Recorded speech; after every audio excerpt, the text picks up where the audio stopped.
اس کے باہر جو اس کے ارد گرد فلائی اوورز ہیں وہاں پر بھی اور داتا دربار تک بھی لوگوں کا ایک جمع غفیر تھا، یعنی کہ مینار پاکستان کو بھرا جا سکتا ہے۔ مینار پاکستان کے اندر مینار پاکستان کا جو پورا پنڈال ہے وہ بھرا جا سکتا ہے۔ محترمہ بے نظیر بھٹو اس پنڈال کو بھر چکی ہیں، اس کے علاوہ بھی کئی لوگ جو ہیں اس پنڈال کو بھر چکے ہیں، لیکن قریب ترین تاریخ کے اندر جو ہے وہ دو افراد ہیں، یعنی کہ محترمہ بے نظیر بھٹو اور ان کے ساتھ ہی ساتھ علامہ خادم حسین رضوی صاحب کا جو جنازہ تھا، اس کے دوران یہ پنڈال جو ہے یہ مکمل اپنی تمام تر وسعتوں کے باوجود یہ پنڈال جو ہے یہ خالی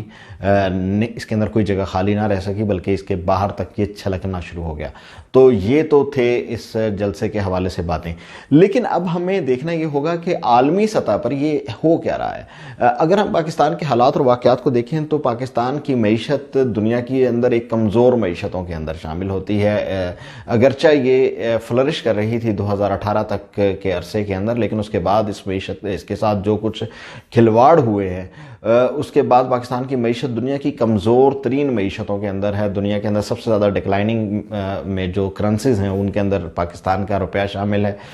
اس کے اندر پاکستان کے اندر انٹرنل معاملات کے باوجود معاملات اگر ہم دیکھیں تو دنیا کی طاقتور معیشتوں کے مقابلے میں پاکستان کے حالات بہتر ہیں۔ وہ کس طرح بہتر ہیں میں آپ کو بتانے کی کوشش کرتا ہوں۔ امریکہ کے اندر جو ہے صورتحال یہ ہو چکی ہے کہ ہر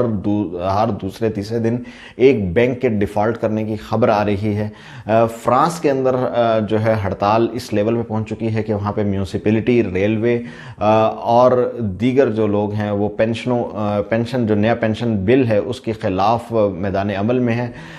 فرانس کے اندر لوگوں کا کہنا یہ ہے کہ گلیوں اور محلوں کے اندر سے بدبو کے بھبوکے اڑ رہے ہیں کیونکہ میونسپل کارپوریشن کے لوگوں نے کوڑا اٹھانے سے انکار کر دی ہے۔ ریلوے کا نظام تقریباً درہم برہم ہو چکا ہے اور اس کے ساتھ ہی ساتھ بہت سے لوگ جو ہیں پوسٹل سروس کے لوگ جو ہیں وہ اس ہڑتال کے اندر شامل ہو چکے ہیں۔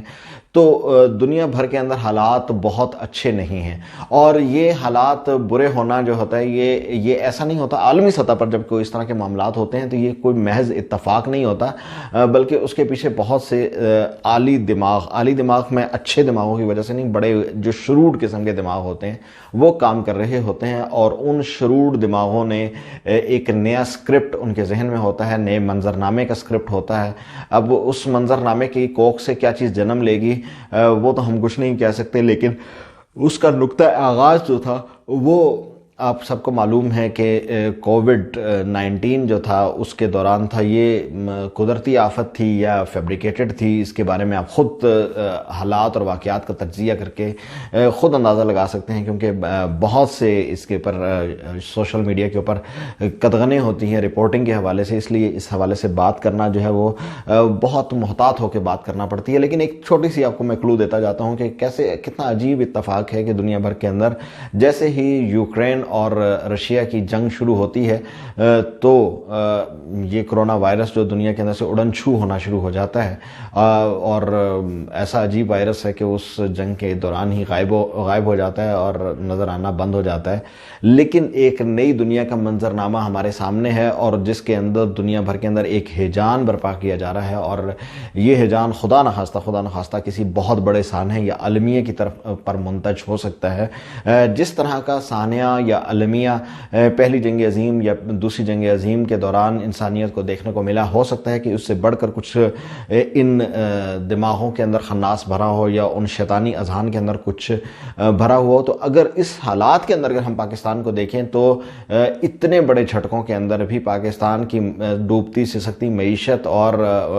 سماج جو ہے وہ نکلتا چلا آ رہا ہے۔ عمران خان صاحب کے سامنے جس طرح کا کھلا میدان موجود ہے، اس کے باوجود اگر عوام اس طرح کا کراؤڈ نکلنے ان کو رسپانس نہیں کر رہا، سوشل میڈیا پہ موجود ہے، گلیوں محلوں میں گفتگو کے دوران موجود ہے، لیکن گراؤنڈ کے اوپر اگر لوگ نکلنے کے لیے تیار نہیں ہیں، تو اس سے ثابت ہوتا ہے کہ پاکستان میں حالات اتنے برے نہیں ہیں جتنے برے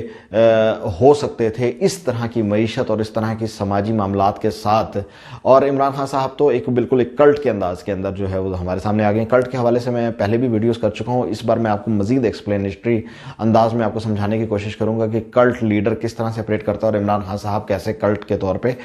کام اور آپریٹ کر رہے ہیں۔ تو خیر بات وہیں پہ دوبارہ میں لے کے جاتا ہوں کہ پاکستان کے اندر یہ ہے کہ اس تمام حالات کے دوران پاکستان کے اندر جو فارن ریزروز ہیں جن کا بہت بڑا مسئلہ ہے وہ الحمدللہ وہ بڑھ رہے ہیں، سٹیبل ہو رہے ہیں۔ 10 ارب ڈالر پہ پاکستان کے ریزروز پہنچ چکے ہیں پاکستان کے اندر۔ وہ جو ایک انارکی جو پلان کی گئی تھی عمران خان صاحب کی جانب سے، وہ انارکی نہیں جنریٹ ہو پائی، اور اب مزید ان کا خلاف جو ہے وہ جو ریگین کرنی ہوتی ہے نا، پاور ریگین کرنا ہوتا ہے، وہ ریگین ہونا شروع ہو چکی ہے ہمارے ریاستی اداروں کی جانب۔ اور اب آپ کو بہت جلد تمام چیزیں، میں آپ کو بڑی ایکسکلوسیو یہ بات بتانا چاہ رہا ہوں کہ بہت جلد آپ کو چیزیں کنٹرول میں آتی ہوئی نظر آئیں گی۔ اس کا ایک چھوٹا سا آج ڈیمو اس طرح سے بھی آیا ہے کہ صدر مملکت جو عارف علوی صاحب ہیں، انہوں نے اس کے اندر ایک خط لکھ مارا ہے وزیر اعظم جناب شہباز شریف صاحب کو۔ وزیر اعظم شہباز شریف جو اپنی پارٹی کی جانب سے بھی تنقید کا سامنا کرتے رہتے ہیں اپنی بزدلانہ رویے کے حوالے سے، یا ان کو کہا جاتا ہے کہ وہ ایک دلیر انسان کے طور پر آگے سے بیہیو نہیں کرتے۔ انہوں نے ایک بڑا بھرپور قسم کا اس خط کے اوپر جواب دیا ہے، جس کے اندر سے آنے والے وقتوں کی آپ کو دھندلی سی ایک تصویر نظر آ سکتی ہے، اور اس دھندلی تصویر کے اندر سے آپ کو پاکستان کا ایک نیا چہرہ نظر آئے گا۔ اس چہرے کے اندر پاکستان کے اندر جو فتنہ پرور قوتیں ہیں ان کا کلا کما ہوتا ہوا بھی آپ کو نظر آئے گا، اور شاید پاکستان کے اندر آنے والے دنوں کے اندر 2 4 5 ماہ کے بعد پاکستان کے اندر آپ کو ایک سٹیبلٹی نظر آئے گی۔ اور کچھ چیزیں ایسی ہوتی ہیں جن کو جیسے میں آپ کو یہاں پہ آپ کو یہ بتاتا چلوں کہ پاکستان کے اندر جس طرح کوئی چیز غیر فطری انداز میں قائم ہو تو اس کو فطری انداز میں ختم نہیں کیا جا سکتا، تو جس طرح تحریک انصاف کا وجود، قیام، یہ سب کچھ ایک آرٹیفیشل انداز میں کیا گیا تھا اور وہ نیچرل گروتھ نہیں تھی۔ تحریک انصاف کا اختتام بھی ان نیچرل وے میں ہی ہونے کا آغاز ہو چکا ہے، اور اس کا سب سے بڑا ثبوت آپ کو کل مل گیا ہوگا جب بھرپور ترین کمپیننگ کے باوجود عمران خان صاحب کا مینار پاکستان پر ہونے والا جلسہ جو ہے وہ ایک جلسی میں سمٹ آیا، اور اس کے بعد لوگوں کے پاس پرانی ویڈیوز اور فیک تصاویر لگانے کے علاوہ کوئی چارہ نہیں رہا۔ سلمان احمد مجھے یاد نہیں رہا تھا، انہوں نے بھی ایک ہاکی اسٹیڈیم کی تصویر لگا کے جلسے کو کامیاب ظاہر کرنے کی کوشش کی ہے، تو آپ خود سمجھ آئیے کہ معاملات بدل چکے ہیں۔ کسی کا فیض، چشمہ فیض بند ہونے کے بعد کوئی بہت زیادہ یتیم ہو گیا۔ اپنا بہت خیال رکھیے گا، اللہ نگہبان۔